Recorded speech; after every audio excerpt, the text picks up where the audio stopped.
नमस्कार दोस्तों, मेरे हाथ में इस वक्त एक चिट्ठी है।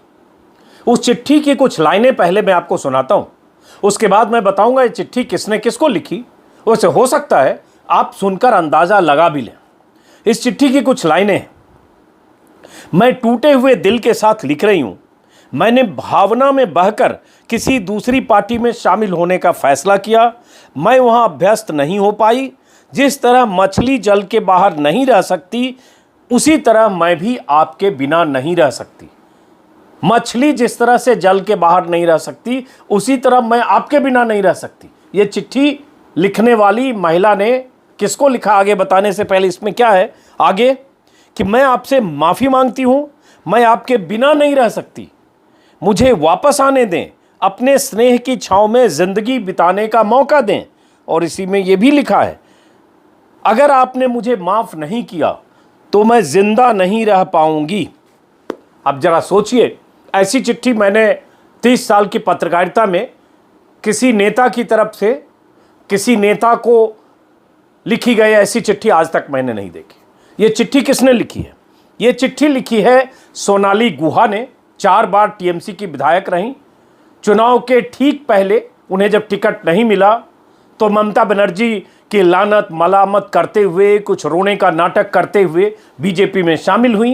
बीजेपी में टिकट नहीं मिला, उन्होंने कहा वो प्रचार करेंगी। और उसके बाद अब जब चुनाव के बाद ममता बनर्जी ज़बरदस्त ताकत के साथ सत्ता में आ गई, बीजेपी के सपने धूल मिट्टी में मिल गए, तो 3 सप्ताह के बाद सोनाली गुहा को लगा वो जलबिन मछली है, वो ममता बनर्जी के बगैर जिंदा नहीं रह पाएंगी, उन्हें ममता बनर्जी के स्नेह की छाँव चाहिए। ये लिखा उन्होंने, सोशल मीडिया पर पोस्ट किया। चिट्ठी का अंश मैंने आपको बताया, लेकिन मुद्दा ये नहीं है कि ये सोनाली गुहा ने लिखा। सोनाली गुहा तो वापस चाहती हैं टीएमसी में, उन्होंने लिख दिया। इससे ज़्यादा कोई क्या लिखेगा? इस पर फैसला टीएमसी को करना है, उन्हें वापस टीएमसी पार्टी में लेती है या नहीं। लेकिन जो जानकारी मिल रही है कि पश्चिम बंगाल में चुनाव के पहले जिस ढंग से टीएमसी खेमे में भगदड़ मची थी, जिस ढंग से टीएमसी को डूबती नैया समझकर बहुत से मंत्री, विधायक, नेता टीएमसी को छोड़कर, ममता बनर्जी को छोड़कर बीजेपी में जा रहे थे। अमित शाह की मौजूदगी में दिल्ली में बीजेपी ज्वाइन कर रहे थे, क्योंकि सबको लग रहा था कि सत्ता बीजेपी की आएगी, कुर्सी में हिस्सेदारी मिलेगी, साझेदारी मिलेगी, कोई मंत्री बनेगा, कोई संतरी बनेगा, कोई कुछ और बनेगा। लेकिन अब जब बीजेपी 77 सीटों के साथ विपक्ष में है, तो वो नेता, वो विधायक जो गए थे उस उम्मीद में, उनमें से बहुत जो हार गए, वो अब वापस आने के लिए टीएमसी में रास्ता तलाश रहे हैं। एक लिस्ट में अभी आपको बताता हूं, जिसके बारे में एक आकलन है, कैसे कुछ नेता जो टीएमसी के विधायक थे, मंत्री थे, जिन्होंने चुनाव के पहले पाला बदला, वो कैसे अब री एंट्री के रास्ते तलाश रहे हैं। सोनाली गुहा की बात तो मैंने आपको बताई। आज द हिंदू में एक विस्तार से खबर है, और किसी 1-2 अखबारों में है, उसके हवाले से एक लिस्ट है, वो मैं बताता हूं। और इससे अंदाजा लगाइए कि ये दल बदलू, अवसरवादी, मौकाप्रस्त कैसे लोग हैं। जब इन्हें लगा कोई 4 बार विधायक रहा, कोई बहुत कद्दावर मंत्री रहा, जब इन्हें लगा कि ये सत्ता इनकी जा रही है, तो इधर आए। और जब इधर हार गए, और जब लगा कि अब तो हार के क्या फायदा, ऐसे हाशिए पर रहेंगे, तो अब वापस आना चाहते हैं, क्योंकि सत्ता ममता बनर्जी की है। द हिंदू ने एक खबर छापी है आज, जिसमें उसने यही विस्तार से लिखा है कि बीजेपी को अपना कुनबा बचाए रखना कितना मुश्किल हो रहा है। और हम सब जानते हैं कि बीजेपी ने चुनाव के पहले 6 महीने के भीतर किस तरह से भानुमति का कुनबा बनाया था। कहते हैं ना, कहीं का ईंट कहीं का रोड़ा, भानुमति ने कुनबा जोड़ा। वैसे ही कुनबा बनाया था, और उसमें करीब 25 से 30 ऐसे सिटिंग एमएलए को टिकट दिया था जो टीएमसी, कांग्रेस और लेफ्ट के थे। चुनाव के ठीक पहले बीजेपी में आए और उन्हें टिकट मिला, उसमें ज्यादातर टीएमसी के थे। और दिलचस्प बात यह है कि शायद 3 या 4 जीते, ज्यादातर हार गए। तो जो हार गए वो अब क्या करेंगे? अब उनमें से ज्यादातर टीएमसी में वापसी चाहते हैं, किसी न किसी के जरिए संवाद भेज रहे हैं या इंतजार कर रहे हैं कोई ऐसा रास्ता निकले। जो द हिंदू की खबर है, उसमें उस खबर के मुताबिक बीजेपी ने शुभेंदु अधिकारी को नेता विपक्ष की कुर्सी दे दी। आपको पता होगा, अभी कल ही खबर आई कि शुभेंदु अधिकारी, उनके पिता, उनके भाई जो सांसद हैं, सबको Y+ सिक्योरिटी भी दी गई। केंद्रीय सुरक्षा बल के जवान 10 से 15 जवान उनकी सुरक्षा में तैनात रहेंगे। तो उन्हें तो बहुत कुछ मिल गया, नेता विपक्ष की कुर्सी भी और अमित शाह की सरपरस्ती भी। लेकिन बाकियों को क्या मिलेगा और हारे हुए को क्या मिलेगा?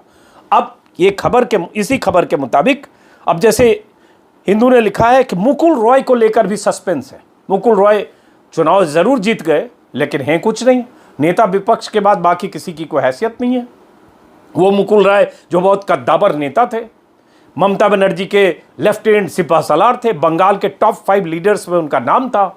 आज मुकुल रॉय बीजेपी के 77 विधायकों में से एक मामूली विधायक है। तो कहा जा रहा है कि मुकुल रॉय भी पार्टी की मीटिंग्स में शामिल नहीं हो रहे हैं। ज़्यादातर मीटिंग्स में नदारत दिखे, जो चुनाव के नतीजों के बाद की मीटिंग है। हालांकि उन्होंने 8 मई को एक ट्वीट करके पार्टी में निष्ठा जताई थी और कहा था कि अटकलों को विराम देने की अपील उन्होंने की थी, लेकिन फिर भी उनके राजनीतिक भविष्य को लेकर कयास लगाए जा रहे हैं। इसी में खबर यह भी है कि उसमें से ज़्यादातर हार गए, इसलिए जैसे टीएमसी के मंत्री, वो भी कद्दावर मंत्री थे, राजीव बनर्जी, प्रवीर घोषाल, वैशाली डालमिया, ये लोग भी सार्वजनिक तौर पर बीजेपी के किसी कार्यक्रम में नहीं दिख रहे हैं और एक तरह से मौन मुद्रा में है सब। और दिलचस्प बात यह है कि ये सब के सब, ये 4 जिनका जिक्र किया मैंने, ये दिल्ली में अमित शाह की मौजूदगी में इन्होंने बीजेपी की सदस्यता ज्वाइन की थी, टीएमसी से बाहर आकर। इसमें वैशाली डालमिया जैसे ये 4 तस्वीरें उन्हीं लोगों की है। राजीव बनर्जी को बहुत कद्दावर नेता माना जाता है बंगाल का, लेकिन हारे, और ये भी हारे, प्रवीर घोषाल और वैशाली डालमिया भी। वैशाली डालमिया जगमोहन डालमिया जो बहुत चर्चित क्रिकेट एडमिनिस्ट्रेटर रहे, उनकी बेटी हैं, बीसीसीआई के मुखिया रहे और दुनिया भर के क्रिकेट संगठनों पर उनकी बहुत ज़बरदस्त पकड़ रही। उनकी बेटी हैं, पिछली बार विधायक थी टीएमसी के टिकट पर, लेकिन चुनाव के पहले जनवरी महीने में उन्होंने बागी तेवर दिखाए, ममता बनर्जी की आलोचना, पार्टी की आलोचना, ये सब करनी शुरू की। पार्टी ने उन्हें निष्कासित किया और 6 या 8 दिन के भीतर उन्होंने दिल्ली में 4 साथियों, 4 बागियों के साथ पार्टी ज्वाइन कर ली। अब उनके बारे में भी कहा जा रहा है कि वो भी वापसी का रास्ता देख रही हैं। इसी तरह से आज संडे गार्डियन में भी एक खबर है, उसमें कुछ नाम है कि ये लोग जो हारे टीएमसी के बागी, टीएमसी के सिटिंग एमएलए जो गए बीजेपी में इस उम्मीद में कि जीतेंगे भी, सरकार तो बनी रही है, अमित शाह कह ही चुके हैं 200 सीट आने वाली है, तो 200 नहीं 150 आएगी तो भी सरकार बनेगी, तो कुछ न कुछ बनेंगे, मंत्री बनेंगे, कुछ बनेंगे, सत्ता की मलाई खाएंगे। लेकिन सब हार गए। ये ज्यादा जिनके नाम बता रहा हूं, रविन्द्रनाथ भट्टाचार्य, सब्यसाची दत्ता, जितेंद्र तिवारी, बहुत चर्चित नाम है जितेंद्र तिवारी का, किस तरह से इन्होंने पाला बदला। एक दिन पहले तक टीएमसी की वकालत कर रहे थे, अगले दिन बीजेपी में। ये खेल वो पहले भी कर चुके थे। जितेंद्र तिवारी, शीलवत दत्ता, अरिंदम भट्टाचार्य, रथिन चक्रवर्ती, रुद्रनील घोष, ये वो लोग हैं जो हार गए, बीजेपी के टिकट पर लड़े और हार गए। इनमें से ज्यादातर लोग, अब ऐसा कहा जा रहा, और ये वो लोग हैं जो हारने के बाद से बीजेपी के कार्यक्रम में नहीं देखे जा रहे। बल्कि संडे गार्डियन ने यह भी लिखा है कि इनमें से ज्यादातर ऐसे हैं जो बीजेपी नेताओं के फोन भी नहीं उठा रहे, क्योंकि अब हारे को हरी नाम, अब क्या करेंगे। ये सरकार में अगर उनके पार्टी आ जाती तो हारे तो भी कुछ मिल जाता, कहीं न कहीं किसी ढंग से कोई पोजीशन मिल सकती थी, नहीं तो कम से कम सत्ता होती उनकी पार्टी की तो कुछ काम नाम होता, कुछ जलवा होता। लेकिन यहां विपक्ष में 5 साल तक अब भविष्य अंधकार में, तो कैसे रहेंगे। तो इनमें से भी बहुत सारे लोगों के बारे में कहा जा रहा है कि वापसी की राह देख रहे हैं। टीएमसी के कुछ नेता भी कहा जा रहा है कि ऐसे लोगों के टच में। लेकिन साथ में यह भी है कि बीजेपी के कुछ सिटिंग एमएलए भी टीएमसी के नेताओं के संपर्क में, वो चाहते हैं कि कोई रास्ता ऐसा बने जिससे वो टीएमसी में आए। क्योंकि बंगाल का एक पैटर्न रहा है, एक एक्सपर्ट के हवाले से हिंदू ने छापा है, विश्वनाथ चक्रवर्ती के हवाले से, रविन्द्रनाथ भारती यूनिवर्सिटी के प्रोफेसर हैं पॉलिटिकल साइंस के, कि वहाँ का पैटर्न रहा है कि बहुत सारे लोग सत्ता में भागीदारी, हिस्सेदारी चाहते हैं, सत्ता पक्ष में रहना चाहते हैं। ऐसा पहले भी होता रहा है लेफ्ट के समय। इसलिए मुमकिन है कि बीजेपी खेमे में बड़ी टूट फूट और भगदड़ होने की गुंजाइश है, और वो कुनबा, उस कुनबे में से उस भानुमति के कुनवे में कहीं का ईंट कहीं का रोड़ा जो जुटा है, वो कुछ ईंट कुछ रोड़े छिटक कर टीएमसी में आए। टीएमसी के नेताओं के हवाले से भी जो खबर देख रहा हूं उसमें भी है कि हाँ कुछ लोग संपर्क में है, पार्टी हाईकमान फैसला करेगा। और ममता बनर्जी चुनाव जीतने के 48 घंटे के भीतर उन्होंने भी संकेत दिया था कि अगर कोई पार्टी में वापसी चाहता है तो दरवाजे खुले।